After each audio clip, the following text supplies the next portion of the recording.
This is a scaffold knot. It's used in everything from climbing, construction, fishing, you name it. And I've been tying it the hard way for years. In fact, here's a video of me using it in 2017. The last ends of the rope, I'm tying them together so they don't flap in the wind. And anytime you look up the scaffold knot, it's only tied one way.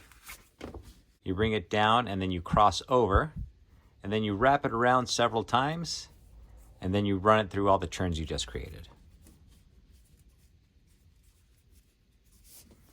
Now you see I'm having a little bit of a hard time doing that, but I did get my scaffold knot. Now there's a better way to tie this so you don't have to fiddle with all the running through the turns you made. If you take your rope and tie in a simple overhand knot, not a whole lot happens. But if you do that same motion 3 times, once, twice, 3 times, watch what happens to this lower loop here. I'll pull, I'll pull, I'll pull. You see how it coils around? Look at that. We got the same knot that we use in a scaffold knot. And this is how you include it in a loop.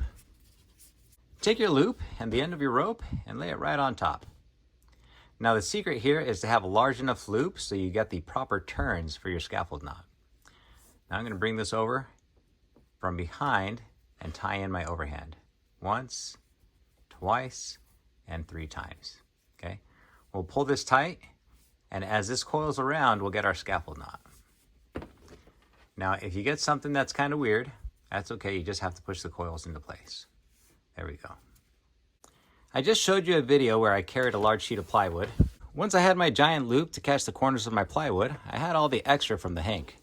And what I did to stow it is wrap it around the rest of the loop.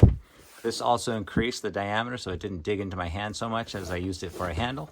And I'll show you how this scaffold knot will be used to secure it all together. Now this is the same concept I use as I tie up the extra rope that is not employed in tying down my roof rack. Just take the end of my rope and bring it back. And now I'm going to go around 3 times. Here we go. Once, twice, and 3 times. And this is what I'll pull. Okay, just push the loops into place. And there's our scaffold knot. Let me show you why this is a big deal. I have 2 sections of paracord. This side is frayed, this side is fused. And I only did that so you can tell them apart. Now let's say we want to tie a phone lanyard. Here I'm going to tie the traditional scaffold knot, going around, and then picking up my turns and sliding everything under.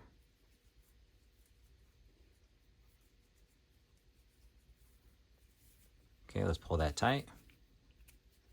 Now we'll do the fisherman's method. I'll take my cord, bring it in front, wrap it around 3 times, once, twice, 3 times, and then pull it tight. The difference is subtle, but if you look at the fused side, the knot is slightly more compact.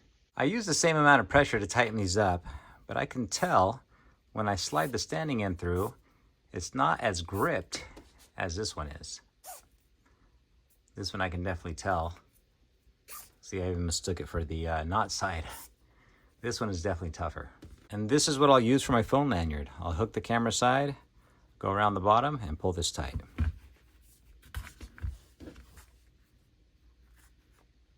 Now that's not going anywhere. Thanks for watching. If you'd like to support my channel, you can pick up your very own 3/16 Paramax. This is like giant paracord, and it's rated for 1,000 pounds plus. Pick it up at my shop at awesomeforsale.com. This method is very similar to the snell knot, and you can see the similarities here.